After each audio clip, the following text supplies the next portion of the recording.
Even though this happened back in December 2019, I still think about it on a daily basis because it was unlike anything I had ever experienced before. In early December, I had ventured out to do a bit of late night shopping. I'm a 31-year-old stay-at-home mother of 2 young children, so once my husband gets home from work, I like to take some time to myself and go shopping. Take a drive or run errands, kid-free. It was around 8:30 p.m. when I arrived at the Target I frequent. I'm by no means a paranoid or anxious individual, but I have attended several seminars in college on human trafficking, and I have done plenty of research on my own learning to identify red flags and what precautions to take when I'm out in public alone, especially at night. I carry several self-defense items on my person at all times, just in case. I parked directly in front of the store, next to a cart caddy, and I took a mental note of the vehicles parked nearby again, just as precautions. I was taught at an early age to always be observant of your surroundings, and being a control freak just naturally makes you that way. Nothing seemed out of the ordinary that night, and the parking lot was actually quite empty, most likely because it was a weekday. As I entered the store, I began browsing like usual, following the natural flow of the store departments, following the main aisle around. I had been browsing for only 10 to 15 minutes when I noticed a young gentleman, mid-20s. He was tall, skinny, and dressed in a dirty gray 2-piece sweatsuit and brown work boots. He looked over at me, so I smiled and said hello, but his facial expression was blank. He looked like he may have been high on something by the look in his eyes, but he didn't seem to care for my gesture, and he quickly moved on. At first glance, there was nothing in particular that alarmed me about him, except I took fact at the notice that he was wandering down the main aisle with no cart or basket, with his hands in his pockets, and didn't seem to be with anyone. I continued shopping with no second thoughts, and I made my way to the next department. Several minutes had passed, and that's when I noticed a second young gentleman, wearing the same type of clothing and similar pair of work boots. Again, no cart, no basket. He too glanced at me, then quickly darted his eyes away when he realized I was looking directly at him. I became a bit more alerted, but still remained composed and continued on browsing. Another 15 minutes or so passed, and that's when a third older man caught my attention. And you guessed it, same gray sweatsuit and work boots with no cart, no basket, just his hands in his pockets. I assumed they were in some sort of work uniform, maybe construction workers. But why weren't they walking around together, and why didn't they have any items to purchase? At this point, it was difficult to focus on browsing. I had a bad feeling about these men, and it became clear that something was a bit off. Over the next 20 minutes or so, I felt as if I was being monitored by the 3 of them, as if they were all communicating my whereabouts as I continued to make my way through the store, because each department I entered, it didn't take long for me to notice one of the 3 men pass by whatever side aisle I happened to be in, making their presence known to me. I stayed completely vigilant while trying not to panic or allow my suspicions to overwhelm me.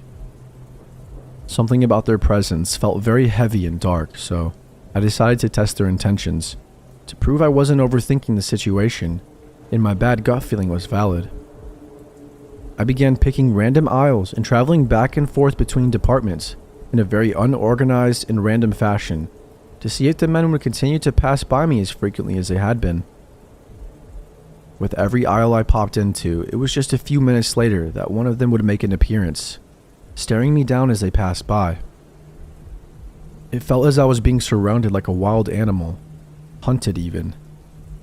They were no longer trying to be conspicuous, which was the scariest part of it all, and everything instinctual was screaming at me to get out of there. I gripped my cart so tightly and figured if they got too close, I could use the cart to push them away, or at least create distance between us. By this point, I had been shopping for about an hour altogether, maybe a bit over that, and I was ready to purchase my items. But honestly, I felt too uncomfortable to continue browsing even if I wanted to. The men had been following me all that time, and I was becoming more annoyed if anything. The store was also pretty empty around this time, which is one of the main reasons I like shopping at night. but that made this particular situation even more unsettling. There were two preteen girls that were wandering around by themselves, which quickly caught my attention, because the men had bypassed them, making similar advances. But the girls were seemingly oblivious, so I quietly got their attention and asked them to go find their parents and stay with them, trying to not freak them out. That was just the mother in me that was in full protection mode. I couldn't imagine having my young children with me on this night. Thank God they were home safe and sound. As I made my way to the checkout, I noticed one of the men coming up from behind me, walking at a quicker pace this time, so I immediately stopped and turned to lock eyes with him as he approached me. I will never forget the darkness in his eyes. An eerie smirk formed on his face as he nudged my shoulder, continuing to stare me down, walking backwards to hold his sinister gaze as he exited out of the store. I had lost sight of the other two men, and I hated the uncertainty of it all. He made his message very clear in that moment. My stomach dropped and my entire body began to shake. It was a feeling I hadn't felt since I was a kid getting lost in the supermarket. A feeling of desperation. I quickly walked to the checkout, discreetly asked the cashier if I could speak to a manager, and I told them what transpired over the last hour, politely asking for a male employee to walk me out to my car and for them to alert their security team member. When I told the manager what happened, her face sunk as if she already known about these men, and once I described them, she confirmed she knew who I was talking about. She expressed to me that several of the female employees had found the men unsettling in the past, and reassured me that someone would escort me to my car. She made a report about the incident and said that she would alert the authorities. I was still shaking, but I felt relieved that she believed me and showed concern for the other young female workers in the store. She took my information, then a young male employee walked me out to my car. What I saw as I exited the store made me so sick to my stomach, solidifying all of my suspicions. There was a white windowless van that was parked in the lot directly behind my car, about a 3 parking space distance between mine. One of the men was seated in the driver's seat, and the other 2 were leaning against the side of the van, facing my car, attempting to hide out of view. I mean, how cliche and obvious can you be? Your license plate might as well read lady snatchers at that point. Whatever their intent, it didn't seem pure. I pointed them out to the male employee and said, "There they are," which then prompted the men to scurry into the van and speed out of the parking lot without hesitation. I truly don't know what would have happened if I would have walked out to my car alone, and I'm so freaking grateful I made it home safe and sound and lived to tell my story. Over the following week, I had heard that there were several abduction attempts in the shopping center parallel to that target, and I'm almost certain it was the same individuals.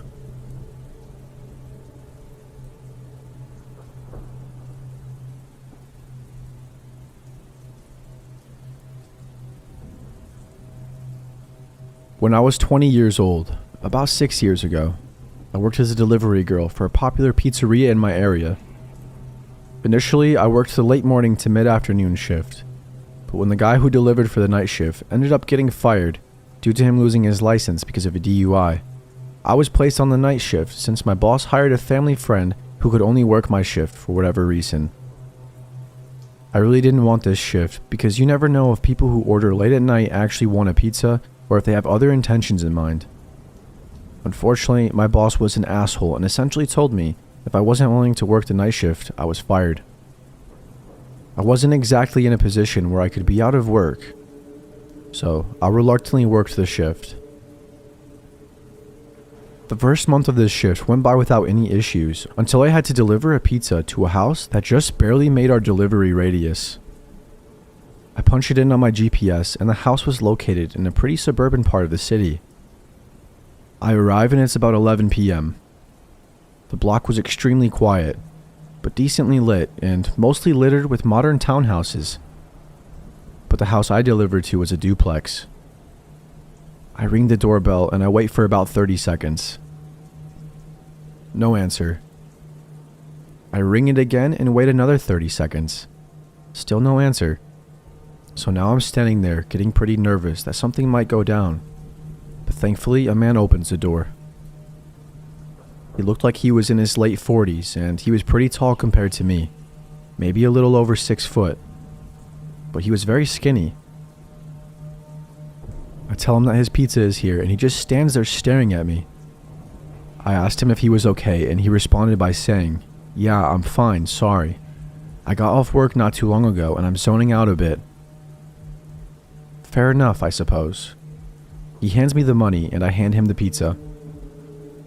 And as I'm counting the change, he says, "You are really beautiful, you know that?"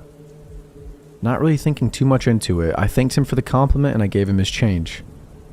I said goodnight, and he did too. I walked back to my car and finished my deliveries for the night. A few days later, I get a delivery order to the same place. I head over there around the same time as last time and ring the doorbell. He answers the door again very excitedly and said, "Hey, it's you again. How are you?" I told him I was tired and can't wait to go home, to which he chuckled and said, "I know that feeling pretty well," as he was pulling out his wallet. As he was counting his money, he asks me what my name is. Being kind of tired at this point and not really thinking straight, I stupidly tell him my name. As I'm giving him his change again, he asks if he could have my number, as he'd love to hang out with someone as gorgeous as I am. Whoa, buddy, pump the brakes. I've literally only met this guy like twice to deliver a pizza. I had no idea who this guy was, and I'm positive he barely knew who I was as well. Another thing to mention is that I looked way younger than I was at the time. I was told by numerous people that I still looked like I was 15, and I was hoping he thought differently and wasn't hitting on what he thought was a teenager. So now I'm just standing there awkwardly for a few seconds before I muster out, "Sorry, I have a boyfriend." He gets upset and says, "Oh, okay, I see." We stand there in silence before I tell him to have a good night, and I walk back to my car. He says nothing and still stands at the doorway staring at me until he finally went back inside once I started my car. I got a pretty creepy vibe from this guy, and I even brought it up to my coworkers, and they agreed it was pretty creepy. Except for my boss, who overheard everything and claimed I was making up stories and trying to gain sympathy for having to take the night shift. A week later, as I'm working the night shift and we get an order for the same guy again, and this is when shit finally hits the fan. I arrive at the house around 10:30 p.m. and keep in mind that from my perspective on the road, it didn't look like a single light in that house was on. I get out of my car and I walk to the front door with the pizza box in my arms. As I'm approaching the door, it quickly swings open to reveal the man, except this time he was wearing a suit, and I jumped back. He laughs and said, "Sorry if I scared you. I saw you out the window and figured I would just open the door now so you wouldn't have to knock." I was getting scared because, as I mentioned before, there were no lights on in the house. So was he sitting in the dark this whole time? And if so, why? I nervously laugh and say it's okay. He asked me if I liked his suit, which I said yes. He then asks me, "Would you like to go on a date with me tonight?" What the hell? I once again tell him I have a boyfriend, to which he chuckles, gets close to me and says, "Honey, there's no way a girl your age is in a serious relationship. If you go on a date with me, I'll show you how a real man treats a girl." He then grabs a pizza box from me and throws it to the side and grabs me by my arms, hard.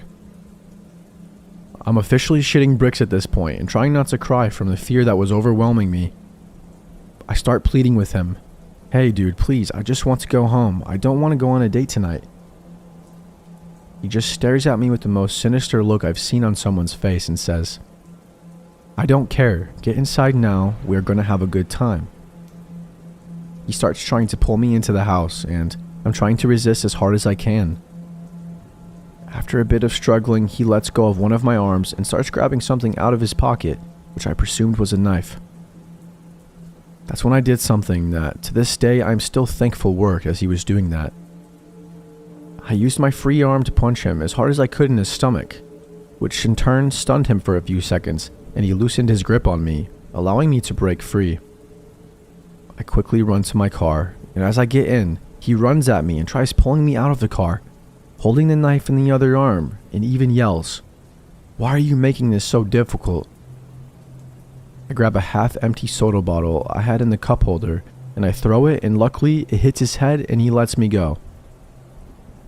I slam the door, and then all of a sudden he jumps right on the hood of my car and starts scratching and banging on my windshield with his knife. I put the car in reverse and quickly back out of the spot and quickly reverse down the road with him desperately trying to hold on. He's literally banging on my hood screaming, "Stop the car." I turn onto the next road as swiftly as possible, and luckily he falls off the hood of my car. I slammed the gas as hard as I could to get as far away from that sick bastard as I could. In my panicked state, I drove a couple blocks down the street and kept making turn after turn onto other side blocks as I feared I was being followed. Eventually, I reached a red light and I slammed on the brakes and just sat on the intersection frozen from what had just happened. I began crying and violently shaking as I was sitting there. It dawned on me that I came so close to losing my life, and I couldn't help but feel like I shouldn't have been alive. Once the light turned green, I pulled over to the side and I just continued crying. Eventually, I get the energy to drive back to the pizzeria, and almost immediately after I walk in, my coworker knew something was wrong after seeing me. I practically broke down in front of him, and everyone else came to the front wondering what was going on. I fought my tears and explained everything that had just happened as calmly as possible. My coworker comforted me, and my boss surprised me and began apologizing profusely for what had happened and for putting me on the night shift. He took me into the office and handed me the phone to call the police. They arrived at the store and I gave them my statement, as well as taking pictures of any marks on myself as well as the scratches on my car from the encounter as evidence. My coworker followed behind me as I drove home, and I collapsed on my bed, and strangely enough, I managed to fall asleep. I was just that tired. I quit my job the next day, and luckily a friend of mine managed to hook me up with a new job at her clothing store. As far as that psycho goes, 2 days later I receive an update from the police. The entire duplex was owned by the guy's brother, who lived on the right side with his wife, and the psycho lived on the left side of the duplex. I learned that he had been in and out of jail constantly at first, for robberies and assaults, but later on it was for sex crimes. He had been released from jail about 5 months before this encounter for having sex with a minor. When they arrived at the house, he was long gone and his family had no idea where he ran off to, but the police insisted they would find him. And indeed, they did, but not alive. I spent the next 2 months in fear that he would find me and finish what he had in mind, but the police contacted me and updated me on the case. Apparently he fled to another city nearby and attempted to kidnap a teenager walking alone late at night on the street. Luckily somebody happened to be looking out the window at the right time and called the cops, and the police caught him trying to force her into his car. He manages to flee and the police chase after him. He blew a red light near a busy boulevard and a van slammed right into the driver's side of his car. By some sort of miracle, the driver of the van only sustained minor injuries, while the psycho succumbed to his wounds long before the ambulance even arrived. I thank the officers for everything they did and for informing me, and I walked out of the station. I walked down the street and I lit up a cigarette as I'm taking in everything I had just been told. I don't usually wish death on anyone, but after hearing about his death, I felt relieved. I felt relieved that he couldn't hurt anyone anymore. I was just relieved that I would never have to encounter him again, and that I wouldn't have to go through with charging him and reliving what happened that night. Who knows where I'd be if he managed to pull me into his house.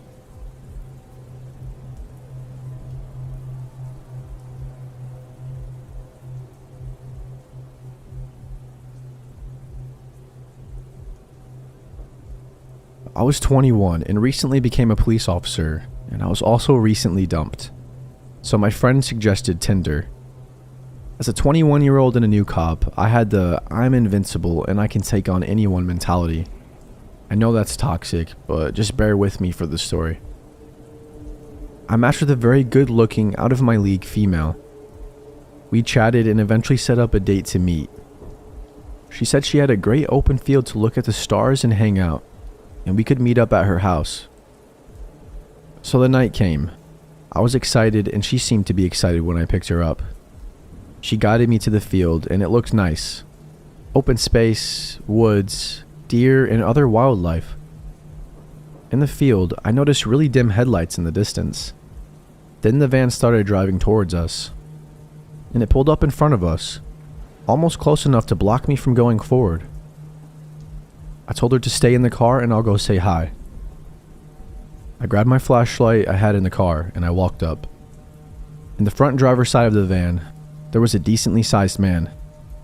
I asked him what was going on and if he could back up his car a little bit. He was actually very polite and said he was the owner of the property and said he didn't mean to scare us. He told me that he had been having trouble with poachers and just wanted to make sure we weren't going to be shooting at anything.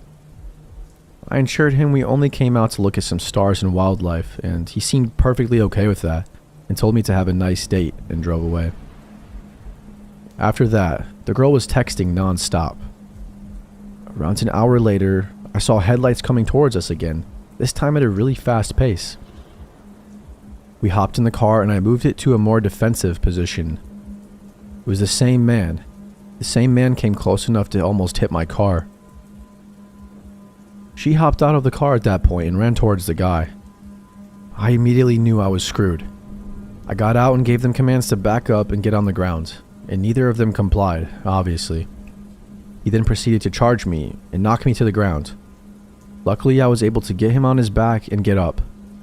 I saw my date grab a metal pipe from the van. She told me that they had a gun and to give them my money and truck and I won't get hurt.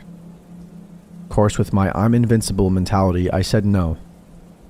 She started to cry and saying they didn't want to hurt me. He then started to go back towards the car. At that point, I told them I was a cop. I drew my concealed firearm and to lay on the ground. After a moment of shock from all of us, they complied. I was about to call 911 and tell them my name and badge number. I had two at gunpoint and needed backup immediately. I gave our dispatcher the best directions I could to this field. While on the phone, they both fled. Again, stupid new cop young guy mentality, I chased them. I took off after this man who ran into the woods around the field. I chased him for maybe 30 seconds and I heard 3 loud pops and saw a muzzle flash. My I'm invincible mentality went right out the window. I ran like hell back towards my car and peeled the hell out of there. I went back to the area that I picked her up in, and I called dispatch again and had officers come to that location. Of course, the first officers to pull up was my sergeant and my field training officer. Of course, they were both completely understanding and didn't give me any shit about it at all. The most used words were dumbass and stupid rookie. I hopped in their car and went towards the field. Luckily, the van was still there. I was told to shut up and only come out if they start getting shot at. They cleared the area and started looking in the van. They found meth right on the center console and searched the car. What scared me the most was when my field training officer and sergeant came back to the patrol car, let me out and told me to come look in the back of the van. Both of them were pale, looking horrified. I went to the back of the van, where there were several knives, duct tape, lighter fluid, a decent amount of rifle ammunition, handcuffs, and what looked to be dried blood. In the front passenger seat, we found an AR-15 style rifle and 2 more handguns. We called for immediate backup and detectives. When they investigated the blood, it turned out it wasn't blood. The plates had been stolen and the van was reported stolen. I still get shit about the whole encounter, but luckily no one got hurt. I will never use online dating again, ever.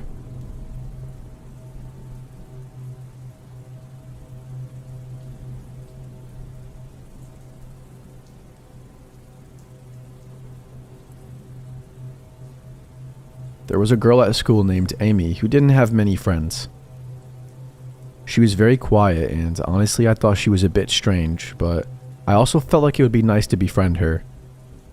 We got to talking and she actually turned out to be really nice and we became best friends rather quickly. It got to the point where I spent every weekend at her house, and then we would walk to school together. Even at my age, I knew there was something weird about her dad, Kevin. He was very interested in me and always tried to play fight with me and stuff, which is kind of weird in itself. Whenever he was around, I felt weird. He was a short, fat man with gray and white hair. Always had a weird smirk on his face and really wide eyes.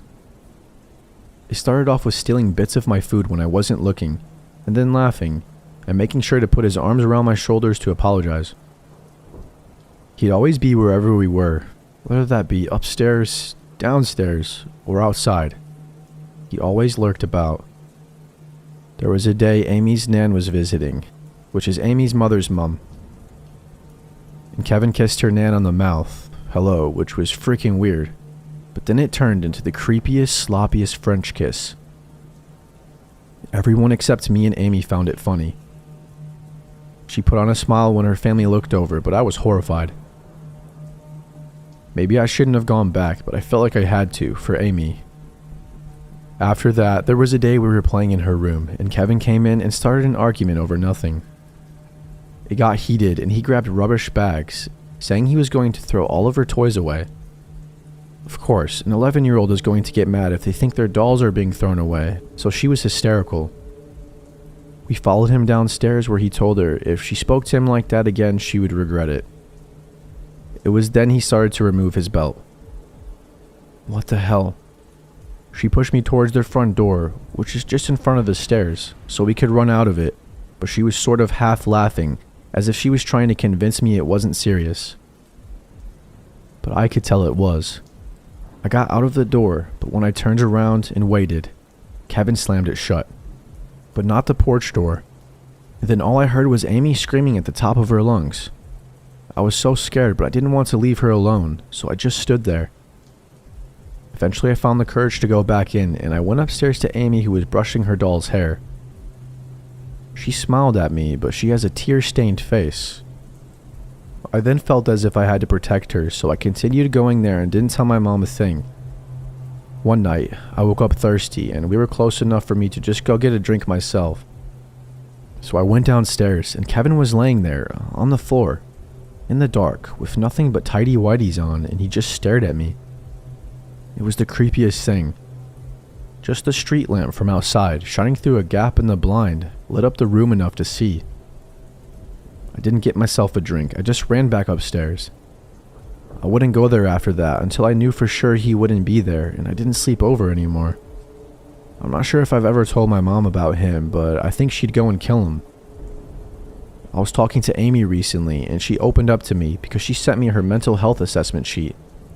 When she was 10, she woke up to Kevin assaulting her 15-year-old sister, who was screaming for Amy. It also stated that he beat Amy on a regular basis. Most recent was 2 years ago. He beat her up in front of a friend, and her friend called the police.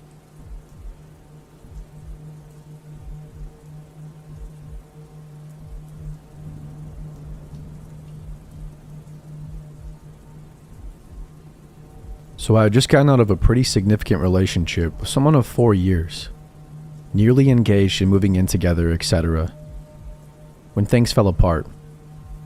I took a good amount of time to get back on my own and get my shit together again, when my friends began encouraging me to get back out there. Needless to say, I really wasn't wanting anything at that point, nor looking for anything, but they insisted that I at least just go out on a few casual dates, for practice, just to kind of get my skills back up when I was ready. I think they were honestly just worried about me because I'd become quite hermetic. So I matched with this girl, who's home from college for the summer. She's a little out of the way from me, but was eager to meet with me. She seemed really interested, and was even willing to come to my area, etc. I really wasn't all that interested, to be truthful, but my friends again encouraged this. You know, practice, whatever that means. A date doesn't mean commitment, so whatever. I want to be very clear though, that I was extremely honest and explicit with her that I was not looking for anything serious, or anything really at all. I was very forthcoming that I had gotten out of something serious and I was just kind of encouraged to explore. She persisted that it was okay and still wanted to meet, so we agreed to a casual lunch in a sports bar that week. I get there and she was already waiting for me. I was a bit put off by how much different she looked than her pictures. Not trying to sound shallow or anything, but her pics from Tinder easily had to be at least 5 years old. which I verified based on tattoos she had in person versus one she didn't have in the pics. So I was a bit thrown off by that. I wasn't the least bit attracted to her, but I was there to just have new experiences anyway, right? No big deal. I kind of felt bad for her because the entire time she seemed so incredibly shy and awkward. I even noticed her hand shaking when she reached for her glass, which I found endearing, honestly. So I did my best to get her talking and try to help her feel more relaxed. I asked her questions and chatted about things I figured you chat about on dates, like where she grew up and the music she's into, school she goes to, etc. All to which I literally received one-word answers. It went on like this for about an hour and she was just not working with me at all. I tried to keep room in my heart because it was clear she was feeling anxious, and I understand that on a personal level. She then pulls out this book and says, "I got this for you." And I responded very gratefully, thanking her and inquiring what it was about. Cause hey, if someone wants to share a good read with me, I'm all for that. She looks at me funny and says in a very sudden but odd tone, "You're kidding, right?" At this point I'm very confused and just kind of look at her like, with question marks. She says, "This is your favorite book. You told me this was your favorite book." To which I said, "No, I have never even heard of this before." So we concluded that she ultimately got me confused with someone else and she must have been chatting, which I honestly found hilarious. She was embarrassed, but I made light of it and said I found it funny, cause I get it. That's Tinder culture, I guess. So as we finished lunch and I'm still receiving one-word answers despite our funny moment, I kind of become a bit suggestive that we should conclude our date by saying I had to get back to feed my animals and do some laundry. But she came very adamant on spending more time and asked if we could do something else. I was genuinely trying to be a decent person, so I agreed, and we found a nearby park to walk. That was where shit got weird. We sat on a park bench. Mind you, it's broad daylight, and there's kids playing basketball nearby, and folks jogging past. I start trying to make conversation yet again, but only get one-word answers still. Then out of seemingly nowhere, without any warning whatsoever, she proceeds to just kiss me really aggressively, tongue and everything. I was honestly just so shocked that I stood there frozen, not knowing what the hell to do. I had this timid, shy woman who was really not made much conversation with me at all, who was so nervous she was visibly shaking, just turned into a freaking bear, mauling my face in like 0.6 seconds. My head was spinning with confusion and anxiety, and I swear it felt like it lasted forever and I just prayed for it to stop. I was so put off and honestly a bit afraid to do or say anything. Like, what do you even do in that situation, truthfully? I was just hoping she'd pick up on my very obvious body language that I wasn't reciprocating anything at all. I was completely unprepared for a situation like this. Then some really nasty guy walks by, gawking and catcalling, and literally begins propositioning us into a three-way, and I'm just like, what the hell is going on? I need to get out of here. I was 1,000 different types of uncomfortable. I ended up managing to ward him off after telling him very politely no, more than several times. All the while she's just laughing. And I'm thinking, who even are you people? So he leaves, and I'm insisting now that I need to leave and go home. She seems to ignore what I'm saying and gets very close to my face again and says, "Did you like that? Do you think I'm sexy? Do you want me?" When I tell you I was so nervous, I was like, I really need to get home. And she's like, "Can I come?" And I told her very firmly no. She literally tried to persuade me to let her come back to my place with me, and I had to say no more than like 3 times. So finally, I'm home and frankly just kind of shaken up. I hadn't really done the dating thing in quite a long time, but that felt very abnormal. She then texts me after she gets home and asks me out on a second date. And I was very kind, despite being made incredibly uncomfortable. And I told her I thought she was a very cool chick and I had a nice time. Lie. But that I did not feel anything there. And I reminded her I wasn't looking for anything. She then text bombed me a bunch of crazy shit, saying how she didn't understand and was so confused, that she thought I was so into her and that things went great. I did not respond to any of these messages because now she's continuing to cross my boundaries. I said what I needed to say, and I thought I was being decent by at least being honest. So the text continued, and I figured they are going to eventually stop, because it was only a first date.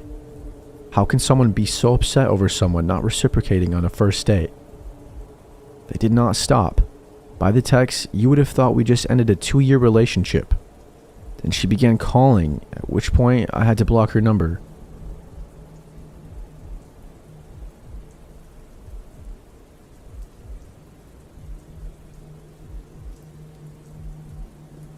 I was raised in a fairly strict but loving Christian household in a Bible Belt section of the States.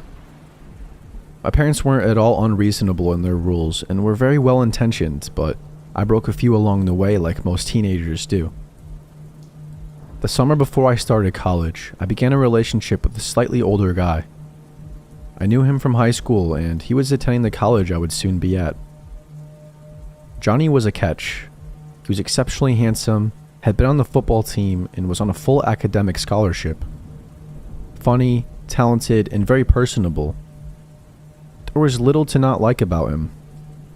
We bonded over our teetotalism and love of pranking. The best part is that he had his own apartment at the college, which was a 4-hour drive from my parents' house. I could easily sneak up there under the guise of visiting one of my other friends or spending the night at a local girlfriend's house. My parents didn't even know I had a boyfriend. Now I had just turned 18 and was enjoying my rebellious streak in newfound freedom, but I still lived happily under my parents' guidance and rules for a large part. They always encouraged me to be a free thinker and to ultimately figure out my own morals and values, and I ended up much like them, because they're honestly that awesome. My mom wisely encouraged me to not just sleep with anyone, and it was something I had actually held quite strongly. So while I had no qualms having sleepovers with my boyfriend, I was intent on not having sex with him. He took it pretty well and seemed to respect my decision. But one week, smack dab in the middle of summer, I had 3 days off of work in a row. A drive up to see Johnny was in order, and I began my travel early in the morning. He was excited to see me, and we had a great day.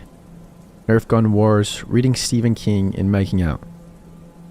We went out for dinner and returned for a night of shenanigans, or so I thought. Upon entering his apartment, I noticed Johnny had a box of condoms. He had tried this before, so I wasn't fazed and adamantly told him it wasn't happening. The events that unfolded following this seemingly unimportant interaction still haunt me today. Johnny's smile disappeared and his eyes went cold, hauntingly cold. I was sitting at his dining room table with my back against the wall, and he was standing at the other end of the small table. "You make me sick. I'm sick of you.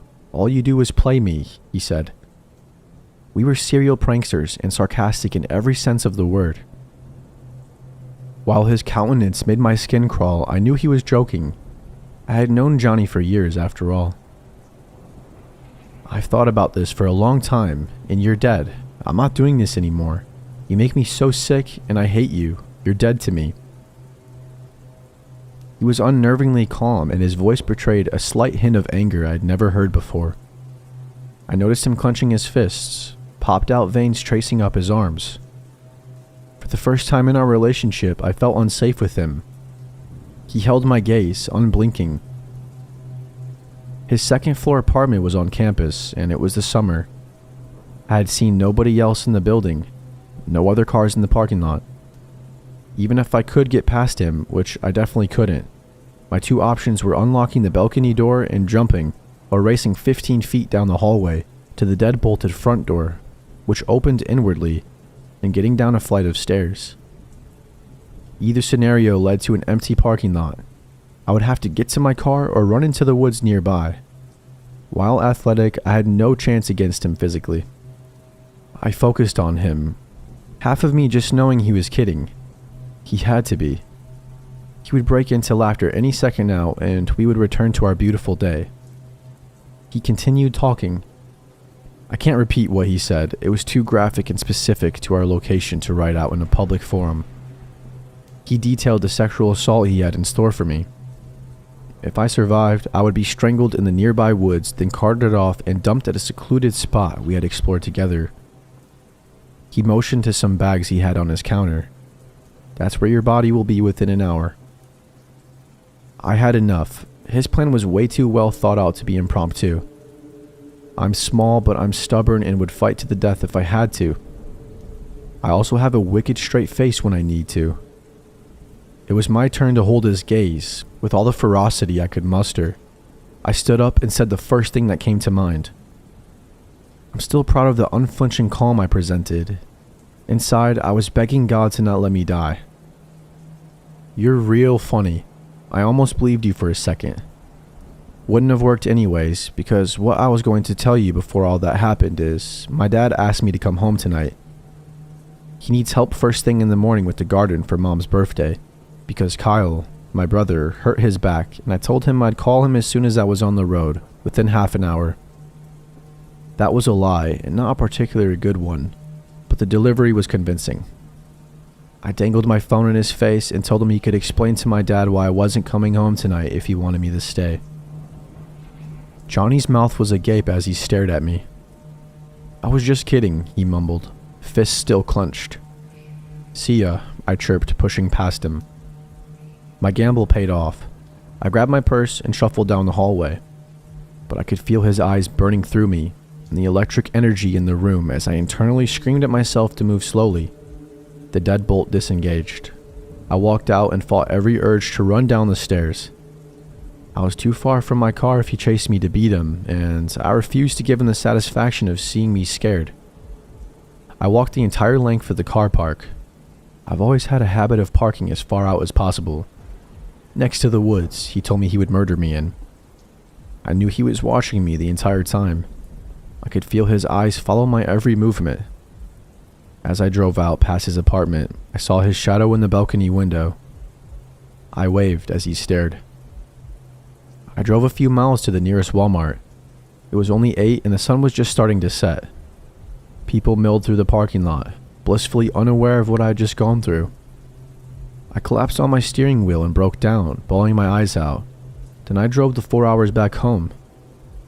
Stupidly, I didn't know how to process what happened and banished it to the recesses of my mind. I spent the next few years avoiding Johnny. The few times I thought about it, I blamed myself for being so naive. I finally told my mom 4 years after the fact and was able to process through it.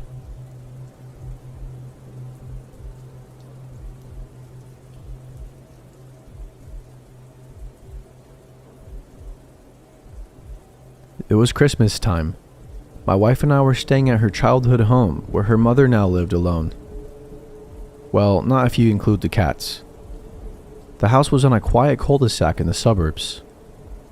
If you're picturing freshly mowed lawns, American flags, and empty sidewalks, you're picturing it right. It's a single-story home with an attached garage out front. The garage has 2 doorways, apart from the electric garage door, of course. One leads to the garden and backyard. This had an old doggy door from their days with their dear old Max. Rest in peace, Max. That they covered with a piece of nailed-in wood. That had always made me slightly uncomfortable before, but I figured it had been that way for years, so what's the worst that could happen? The second door leads to the kitchen. It could stop a mouse, but not much else. Definitely not something that wanted in, or someone. We were asleep in my wife's childhood bedroom at the front of the house, 3 a.m. I was in that deep, dark recess of sleep. Then I heard it, the scream. "What are you doing?" It was my mother-in-law's voice echoing down the hallway. To me, lost in a sea of sleep, it sounded like a jet engine roaring past my eardrum.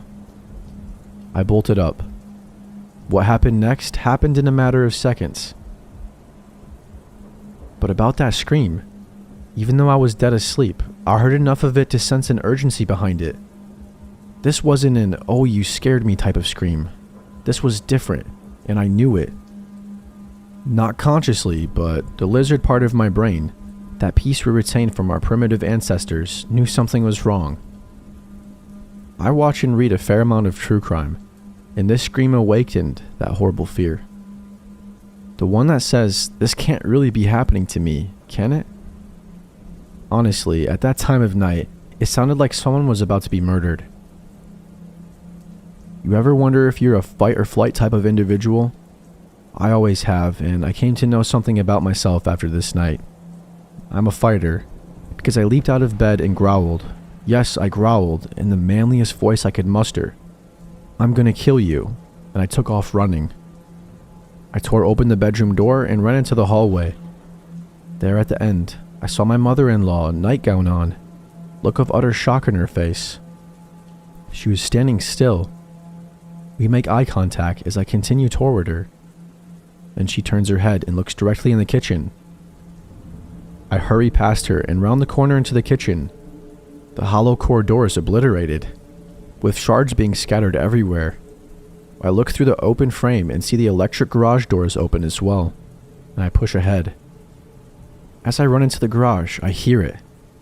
The sound of someone hopping into a running car, just out of view. Just as I make it onto the driveway, I see a car peeling out from the sidewalk adjacent to the house. But with my adrenaline still pumping, and who am I to say no to adrenaline? So like an idiot, I run barefoot after this car. I give a good go, but I'm no Michael Johnson. And even he couldn't catch a speeding car. It soon vanishes down the street, and I'm left all alone. The police showed up within 3 minutes, which I have to say makes me feel a lot more at ease with my mother-in-law living there. They took our statements. My mother-in-law said she heard a noise, the hollow core door being kicked in, and walked into the kitchen where she encountered a burglar, a small framed woman. The police theorized she was working as part of a team. Her job was to squeeze through the doggy door, kick in the hollow core, and open the electric garage door for her accomplice. According to the police, the burglars most likely thought nobody was home. Fortunately, my mother-in-law must have caught her off guard and scared her, in addition to my manly growl, of course. But it feels good to know that everyone was safe, and to learn that I guess I've got a little fight in me. And for the record, we bought the heaviest goddamn wooden door you've ever seen to replace that hollow core. I'd like to see a mouse try and get through that.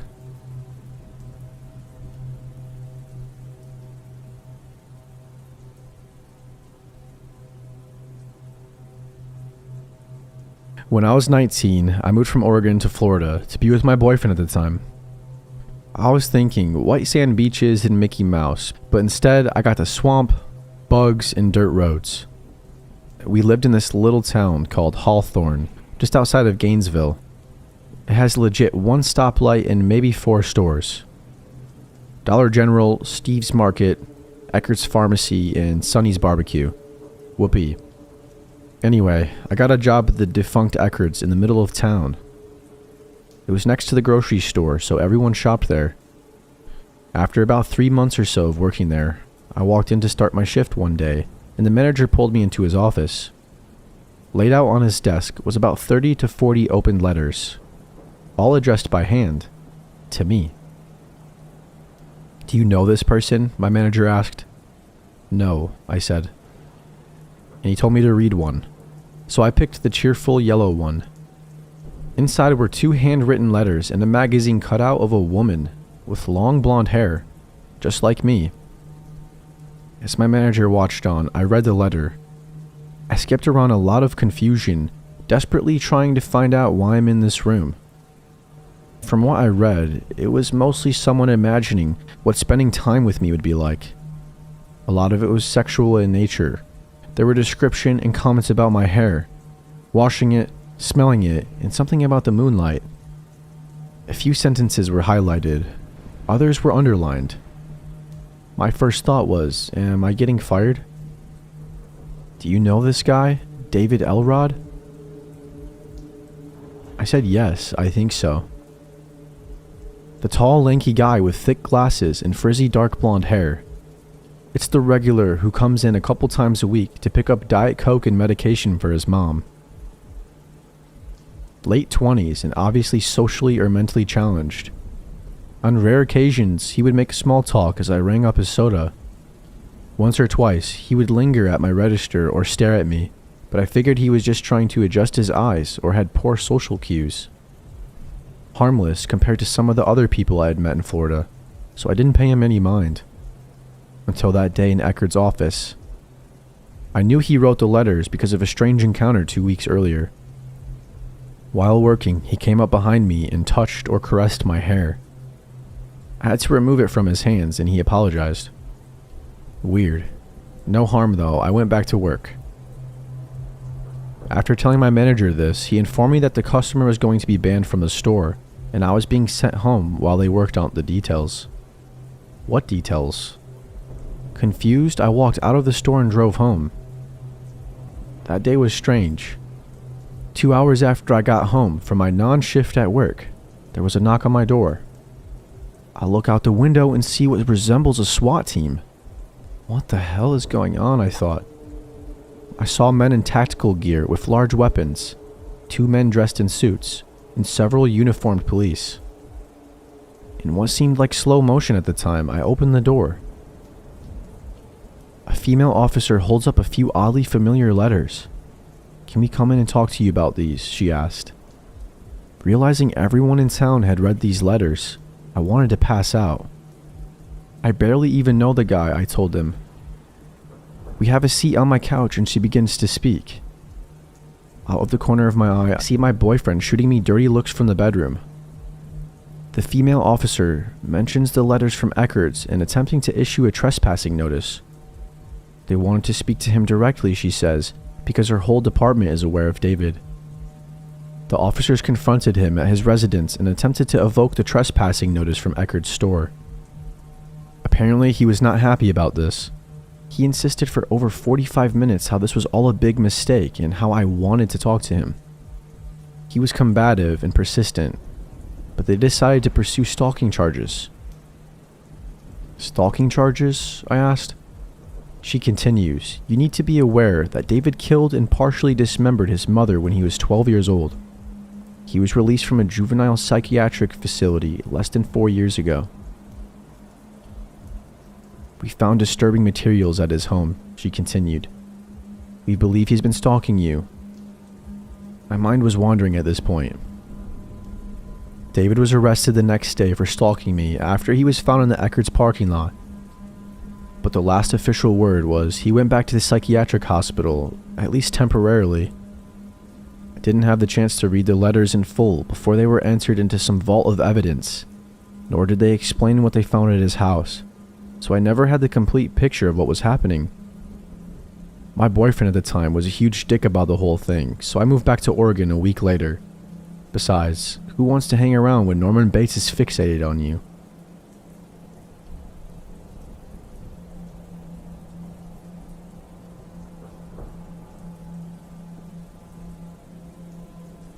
I-22 female worked at a mall when I was a young adult. Oftentimes, it would be dark by the time I got to the bus stop, and there were lots of druggies and creeps around. But they didn't bother me most of the time, and mostly stayed away for the most part. One night, I was walking a little later than usual, and I saw a truck and a guy talking to a girl that I assumed was in her teens, as she looked young. I thought nothing of it. A lot of teens had to be picked up from the mall as they worked in the food court and sometimes on weekends got late night shifts. I thought maybe it was her dad picking her up. I honestly did. As I got closer, I could see that she was upset, but I thought they had a fight. The guy looked up a little angrily at me as I sat down. I heard him saying to the girl, "Hey honey, you should come home with me now. Mom is worried." She backed up slowly, and that's when I looked up, and she was looking at me with a terrified face. This man was clearly drinking, and he smelled of liquor, but not stumbling around. Now I knew something was wrong. My stomach sank. The bus wasn't going to be there for another half an hour, and I was a small 5-foot woman myself. I started to get the feeling that this guy wasn't her father. He said, "Come on honey, let's get in the truck." "Get in the truck now, it's late." I didn't know whether this man was her father or not, but I decided I need to do something. I said, "Hey, wow, I haven't seen you in a long time," to the girl. I started chatting with her and she sat down ignoring him. He was visibly angry and went to the truck. I thought to leave, hopefully. The girl sat next to me and explained the man wasn't her father. She didn't know who he was, but he was trying to get her to go with him. I said, okay, just act natural and keep refusing. The guy came back up to us with his phone up to his ear and a pipe. "Okay, dumb bitch, get in the truck. Your mom's pissed. And lady, you need to mind your business with a parent and child." I told him he clearly wasn't her father and he should leave before security cameras captured him doing something illegal. He looked like he just realized they existed, but decided he went too far, I guess already, and walks towards us. He grabbed the girl by her arm and dragged her as she struggled. I tried to push him off, but he told me to not get between a father and daughter. I saw a security guard in the window and he mouthed, "Are you okay?" I mouthed back I was not and shook my head. He immediately started to unlock the door and grab his phone, I assume calling the police. The creepy man saw this guy coming and decided finally to leave, swearing and speeding off. The girl was visibly shaken up and crying. Her real parents came not too long after the incident and I left with a few words to the police about my side and giving them my number. I'm glad I was there because I have not seen the guy since and I don't know what might have happened to that young girl. I learned she was only 15. At one point, he even tried to convince me I was also his daughter.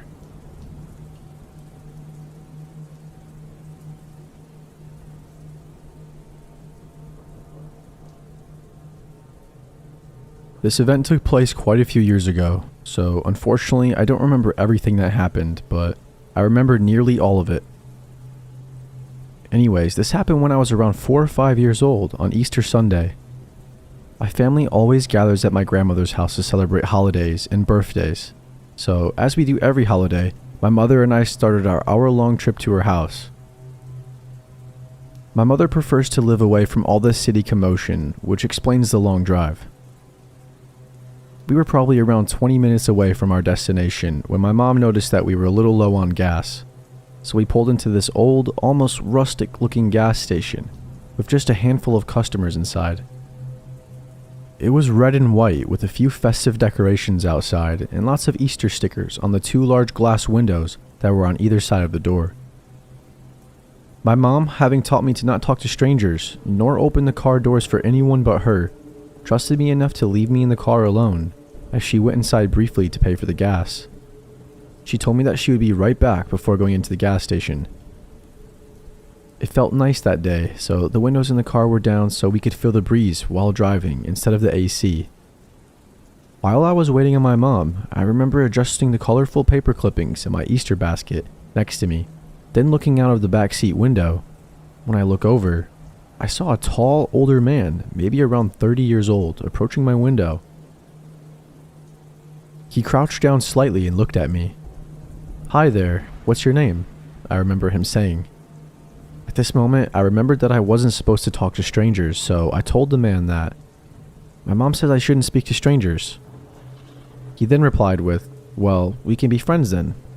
My name's Charlie, and now that you know, I guess I'm not a stranger, huh?"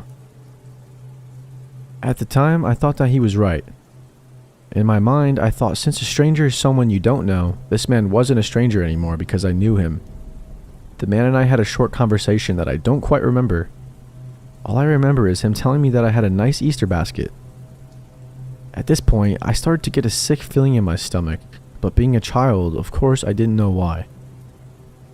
My mom then walked out of the gas station and noticed the man immediately and began approaching the car quickly, asking the man what he thinks he's doing. The man seems to panic and he pulls my door handle violently. He quickly realized it was locked, thankfully, and proceeded to reach into my window and grab me by one of my wrists in an attempt to pull me out. This obviously scared me a lot, causing me to panic and pull against him on instinct. This caused him to let go and take off running. My mom quickly ran to the car and I unlocked the doors.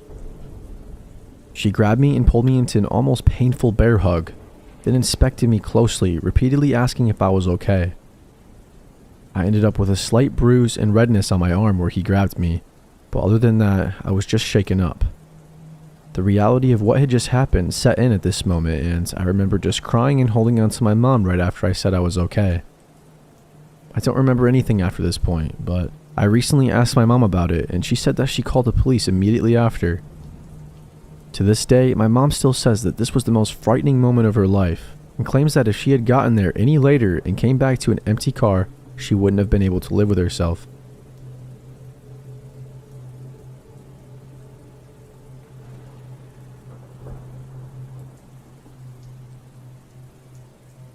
This happened a very long time ago. I'm guessing back in 2006, and I couldn't have been older than 4 at the time. Yet I vividly remember the fear I felt during this encounter. It was an early summer morning and the sun was up, but few people were out. In fact, the streets were practically dead that morning. My mom decided to take my sister, only 1 year old, seated in a stroller, and I to throw away some garbage at the garbage station. I might add that the garbage station is kind of secluded from nearby houses, bordering one of those deep, dark forests of eastern Sweden. Since I was only 4 years old when this happened, the memories from the incident have faded a lot. However, my mom remembers most of it, if not all of it. She says that upon entering the garbage station, she immediately got an eerie feeling of being watched. I remember that feeling too. I felt creeped out, even though I didn't know why I was scared. I guess I could sense my mom's fear. Walking along that secluded garbage station, my mom suddenly stopped and told me something. She said my name, and she said to hold onto the stroller as hard as I can and to not let go no matter what. That's my most vivid memory I have of this, and I don't think I'll ever forget those words. I'll at least never forget how they made me feel. It was as if my blood turned to ice. I just froze. My mom sounded stern, but even a toddler can sense when someone's scared shitless. My mom was definitely afraid of something. And for me, the rest is just a blur. I don't remember much after this, so I'll let the rest of the story be told from the perspective of my mother. This is the recollection of her experience, recalled to the best of my abilities, in my own words. Not far from where we were standing, a truck was parked with a man seated in the front. Nothing unusual at first. A lot of truck drivers stopped to rest by the side of the road, but this man was staring, and he wouldn't stop staring. He stared right at me, examining my body with the determined gaze of a predator, gluing the 3 of us in sight. He truly seemed pleased by the fear he had instilled in our faces. In his eyes, there was something else, almost as if they didn't belong to a human, but rather to a predator. I felt like prey, stuck in the claws of a lion. I just couldn't move. That's when he smiled at me. I remember that dead smile, those cold, calculating eyes, and the way he licked his lips, almost as if to say, I could kill you if I wanted to. I believe this was the point in time into the strange encounter when my mom told me to hold on to the stroller, and to hold on tightly and to not let go. My mom was a small woman, only about 5 foot and 100 pounds. And she could have easily been overpowered by the overweight man in the truck. My mom later admitted she was afraid he'd jump out of the truck and knock her out, possibly assaulting her or even kidnapping me or my 1-year-old sister. We bolted out of there. We didn't throw away much garbage that morning. We just turned around and walked home as fast as a mom can with a stroller and a 4-year-old toddler by her side. We've never talked about what happened that day, up until very recently. The incident has always lingered somewhere in the back of my mind as that weird thing that happened when I was a child. And every time I walk past that garbage station, I get a weird feeling in the pit of my stomach. As previously mentioned, this happened around 2006. Fast forward to 2008, the face of a 10-year-old little girl called Engla was printed across the front page of every newspaper in sight. She had been abducted, sexually assaulted, and murdered. And the perpetrator was an overweight truck driver named Anders Eklund, now known as one of Sweden's most infamous killers. He was charged with the murder of Engla, alongside the sexual assault and murder of a woman named Pernilla. He's also suspected of abducting another little girl who's still missing, making him a pedophile, a serial rapist, and a serial killer. My mom says that when she saw Eklund's picture in the paper, especially when she saw those cold, familiar eyes. She knew he was the creepy man from the garbage station. That early morning all those years ago.